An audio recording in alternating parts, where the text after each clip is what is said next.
If you have ever ridden the New York City subway system, you have probably struggled more than once to try to understand an announcement that comes over the loudspeakers in the subway stations and in the subway cars.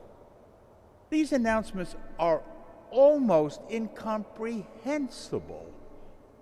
They are loud, they're kind of garbled. I miss almost all of them. Every now and then something gets through. I want to suggest that not just the New York City subway system, but something else that is sometimes borderline incomprehensible is God. God is borderline incomprehensible, and so is God's Word. I mean, listen to today's gospel. What does this mean? The one who comes from above is above all. I did a little background reading in this. And the scholars even say, we're not even sure who's talking here. Is this Jesus talking? Is this John the Baptist talking? God is incomprehensible, largely, and so is God's Word. And I say to that, thank God. Thank God that God's Word and God are incomprehensible. There's two temptations. One, when we begin to think we really understand God, God is no longer incomprehensible. When we begin to think that, we begin to think, I probably know as much as God, don't have that much more to learn.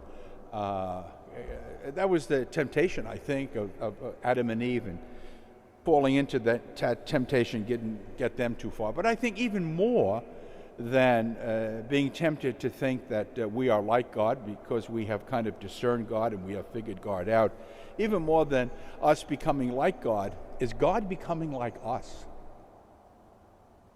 And when God becomes like us, God becomes mean and judgmental and harsh. God is always out, it seems, to kind of trip us up, looking for ways to constantly punish us. The God that we make over into our own image is often anti-Semitic, homophobic, doesn't really care for the poor, the environment, often identifies with a particular political party, a dreadful kind of God. If the God of Jesus is the kind of God that is so often presented, I'm going to look for another God. I don't like that God at all. But I do like the God of Jesus, the real God of Jesus, who is truly and really and utterly incomprehensible. And that is the God, I believe, cherishes us, loves us, coddles us, holds us. And how do we negotiate a deeper relationship with this God? Well, the same way we negotiate love. You've all been in love. We have loved others, other people have loved us.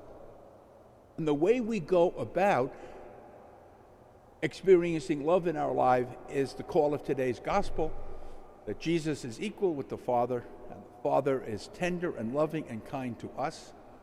And when we imitate the way that we go about loving, we bring about in our lives a deeper experience of God.